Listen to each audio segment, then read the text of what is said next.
અધ્યાય 11.1 દાખલા number 6 15 centimetre ત્રિજ્યાવાળા વર્તુળની જીવા કેન્દ્ર આગળ 60 અંશનો ખૂણો આંતરે છે. તેને અનુરૂપ લઘુવૃત્તખંડ અને ગુરુવૃત્તખંડનું ક્ષેત્રફળ શોધો.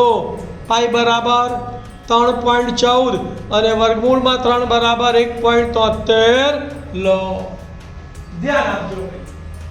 અહીંયા તમને 15 સેન્ટીમીટર ત્રિજ્યાવાળું વર્તુળ આપેલું છે અને કેન્દ્ર આગળનો ખૂણો 60 આપેલો છે. આપણે ધારી લઈશું, ધારો કે વર્તુળ O કેન્દ્ર અને 15 સેન્ટીમીટર ત્રિજ્યાની જીવાનું નામ આપ્યું નથી તો આપણે નામ આપી દઈએ જીવા AB.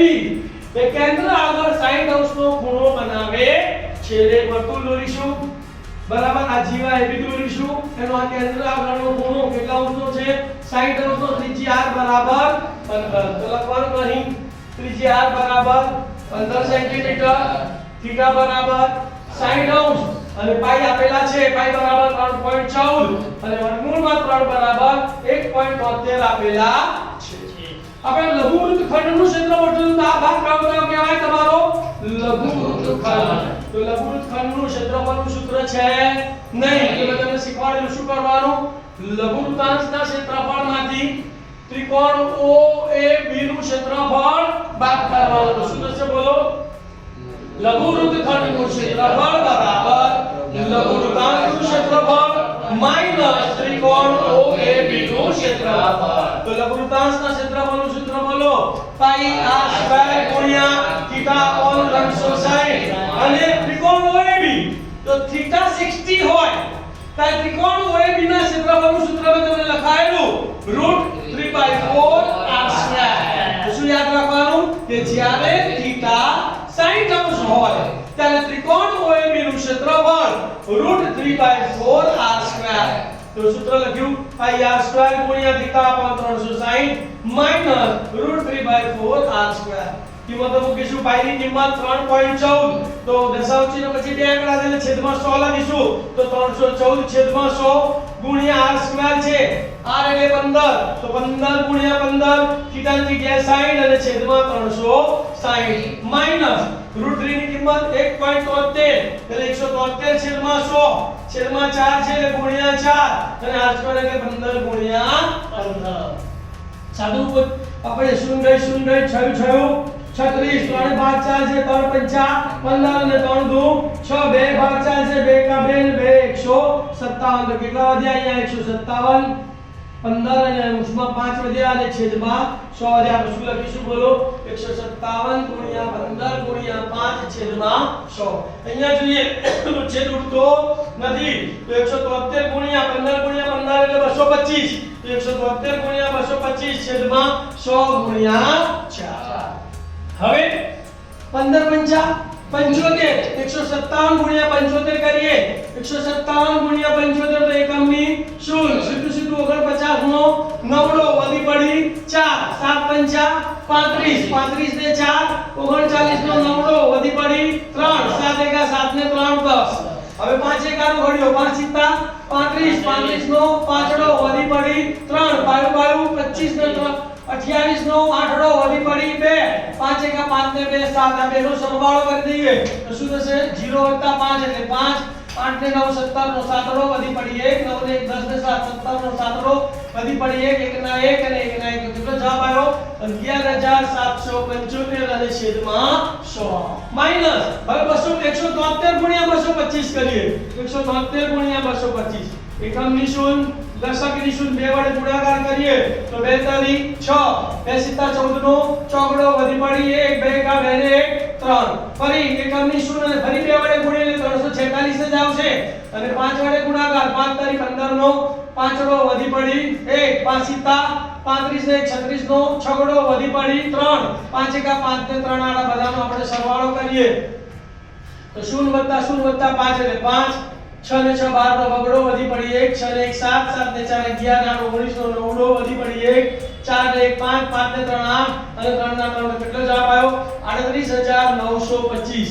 એને કેટલા વડે ભાગવાના છે 4 વડે તો 38925 ને 4 વડે ભાગી કાઢીએ તો 4 9 36 38 માંથી 36 ગયા કેટલા વધ્યા 2 ઉપરથી ઉતાર્યો 9 એટલે 29 થયા 4 સીતા 28 29 માં 28 ગયા 1 વધ્યા ઉપરથી ઉતાર્યો પકડો એટલે 12 થયા 4 તારી 12 12 માંથી 5 ગયા 0 ઉપરથી ઉતાર્યો 5 વડો 4 એકા 4 5 ભાઈ 4 ગયા 1 દશાંશ ચિહ્ન મૂકીએ એટલે 10 થયા તો 4 1 4 2 8 10 માંથી 8 ગયા તો 2 ઉપરથી ઉતારીશું 4 25 તો 9731.25 તો કેટલો જવાબ આવશે અહીંયા 9731.25 છેદમાં 100 છે એટલે દશાંશ ચિહ્ન 2 એકમ ડાબી બાજુ ખસશે અહીંયા દશાંશ ચિહ્ન આપ્યું નથી એટલે દશાંશ ચિહ્ન ત્યાં નાખવાનું છેલ્લે બરાબર નથી 2 એકમ ખસે એટલે અહીંયા 1 અને 2 એટલે દશાંશ ચિહ્ન અહીંયા આવશે ને તો અહીંયા કેટલા લખવાના 117.75 117.75 ઓછા ના ઓછા અહીંયા પણ દશાંશ ચિહ્ન 2 એકમ ખસે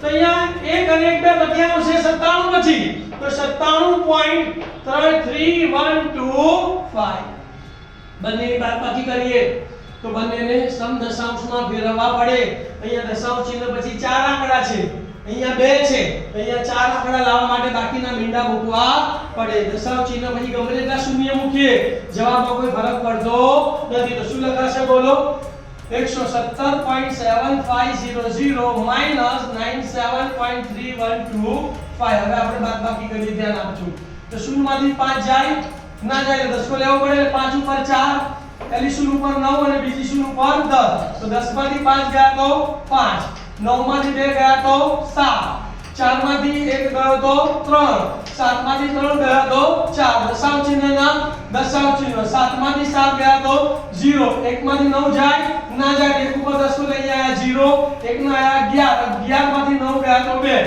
તો કેટલો જવાબ આવ્યો 20.4375 સેન્ટીમીટર નો સ્ક્વેર હવે ગુરુ વૃત્તખંડનું ક્ષેત્રફળ શોધીએ તો ગુરુ વૃત્તખંડના ક્ષેત્રફળનું સૂત્ર પણ નથી તેમાં પણ સામાન્ય બુદ્ધિ લગાવવાની છે કે વર્તુળના ક્ષેત્રફળમાંથી લઘુ વૃત્તખંડનું ક્ષેત્રફળ શું કરવાનું બાદ કરવાનું તો ગુરુ વૃત્તખંડનું ક્ષેત્રફળ બરાબર વર્તુળનું ક્ષેત્રફળ માઈનસ લઘુ વૃત્તખંડનું ક્ષેત્રફળ વર્તુળના ક્ષેત્રફળનું સૂત્ર છે આપણી પાસે પાઈ r સ્ક્વેર માઈનસ લઘુ વૃત્તખંડનું ક્ષેત્રફળ તમે શોધી કાઢ્યું 20.4375 તો પાઈ ની જગ્યાએ લખીએ 314 છેદમાં 100 ગુણ્યા r સ્ક્વેર એટલે 15 ગુણ્યા 15 અને માઈનસ 20.4375 છેદ ઉડાડીએ તો 5 ભાગ ચાલે 5 તરી 15 અને 5 દુ 10 2 157 આવશે ને 2 દાન 20 તો અહીંયા કેટલાનો ગુણાકાર કરવાનો 157 ગુણ્યા 15 ગુણ્યા 3 તો 15 તરી 45 157 ગુણ્યા 45 કરીએ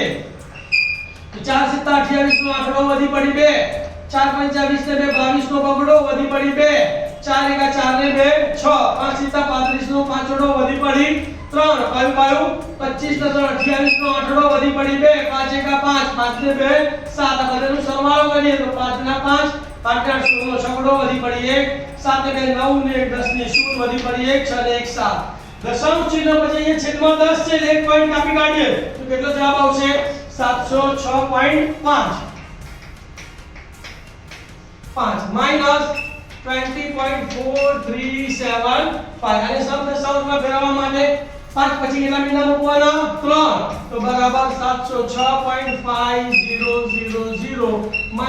20.4375 બરાબર બાકી કરો ચલો તો શૂન્યમાંથી 5 ના જાય એટલે 10 કો લેવો પડે અહીંયા 4 આવશે અહીંયા 9 આવશે અહીંયા 9 આવશે અને અહીંયા 10 આવશે તો 10 માંથી 5 ગયા તો 5 9 માંથી 7 ગયા તો 2 9 માંથી 3 ગયા તો 6 4 માંથી 4 ગયા તો 0 દશાંશ ચિહ્નના દશાંશ ચિહ્ન 6 માંથી 0 ગયા તો 6 0 માંથી 2 ના જાય એટલે અહીંયા 7 ઉપર 6 આવશે 0 ઉપર 10 10 માંથી 2 ગયા તો 8 અને 6 ના 6 તો આટલા સેન્ટીમીટર સ્ક્વેર તો આ કોનું ક્ષેત્રફળ આવ્યું ગુરુ વૃત્તખંડનું ક્ષેત્રફળ આવ્યું ખ્યાલ આવી ગયો